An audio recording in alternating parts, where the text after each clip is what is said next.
Before we do that, may I please call on stage Mr. Val Souza, Editorial Director Technology, UBM India, onto the stage to give us a little brief about Global CIO Awards.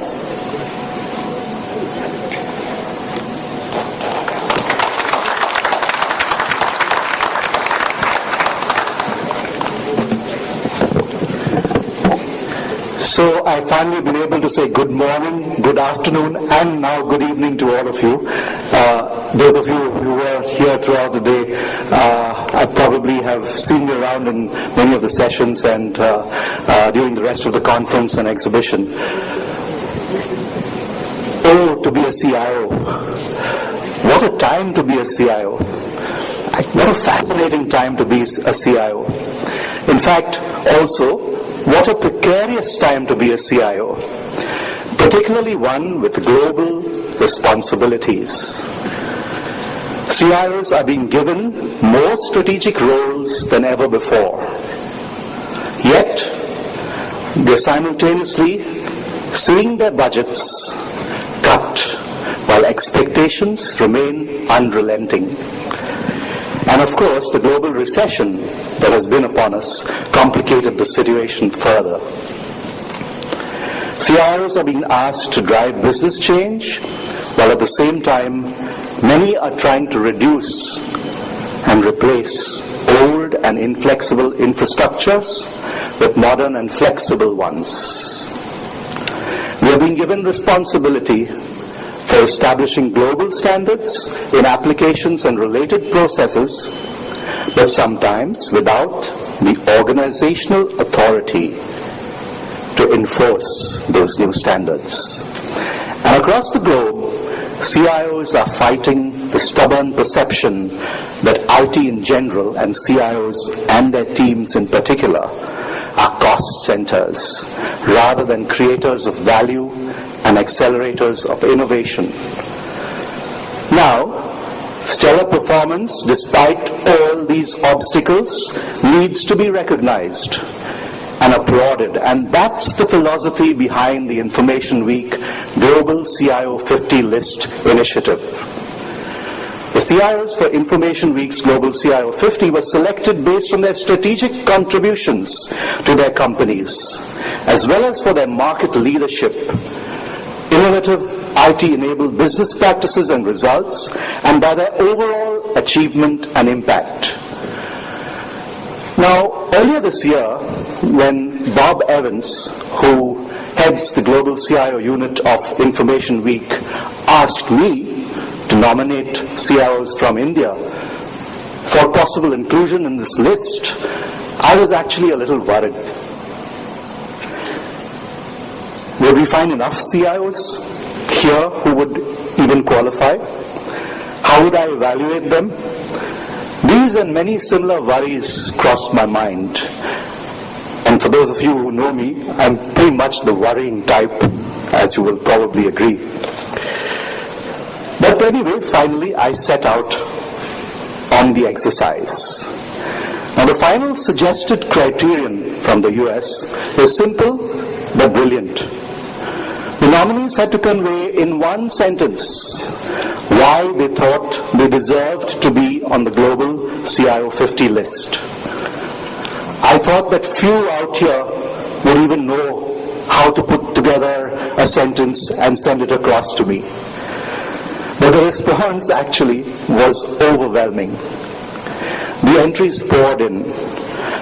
I worked hard to embellish some of them with whatever background supporting information I could garner and submitted everything. I, of course, was gunning for maximum possible representation from India. Bob Evans of the Global CIO unit of Information Week was astonished and commented that he never ever expected so many great entries from India.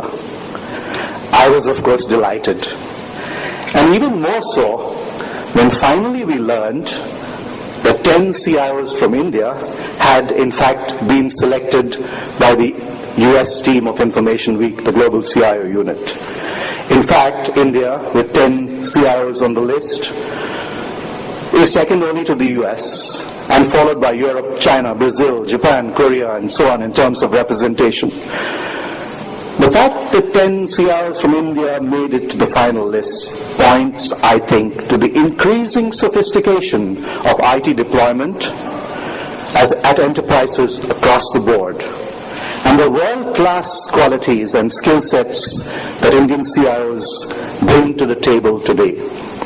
Qualities and acumen that go far beyond IT and deep into the actual business functions of their organizations. The versatile Indian CIO would be an apt moniker to my mind.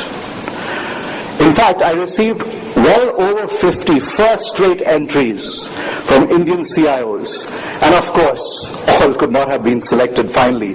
Otherwise, Bob would have had to rename the list the Global Indian CIO 50 list. I have since convinced him to convert the Global CIO 50 into the Global CIO 100 next year, and I am sure that there will be an even larger representation from India. Enterprise IT has well and truly arrived out here, and the momentum now is truly huge. It's going to be an exciting and fulfilling next few years for all of us.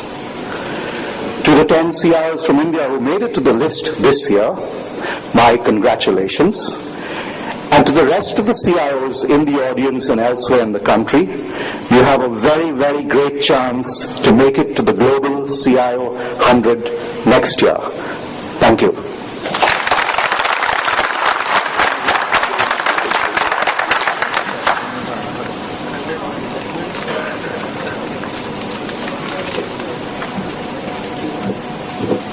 Thank you, Mr. Souza. Well, to do the honorable presentation on Information Week Global CIO Award to the winners, may I please invite on stage Mr. Michael Duck, Vice President UBM Asia, to join us.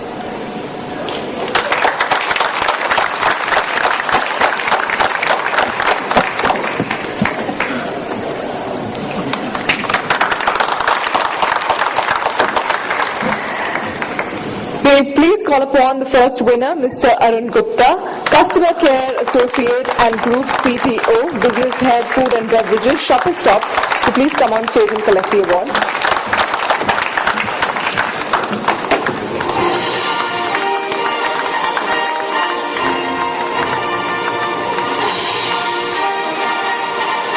Congratulations, Mr. Gupta. Please say a few words for us. I didn't know there was going to be a speech. I would have prepared for that. But anyway, I will, to begin with, say thank you to everyone for this honor. I guess behind every such honor, there's always a lot of teamwork that goes into it. Because unfortunately in this world, the orchestra master is the guy who's typically on stage, not the people who are playing the violins and everything else. I wish in the future we are able to create an opportunity for them also to be recognized for their individual contribution.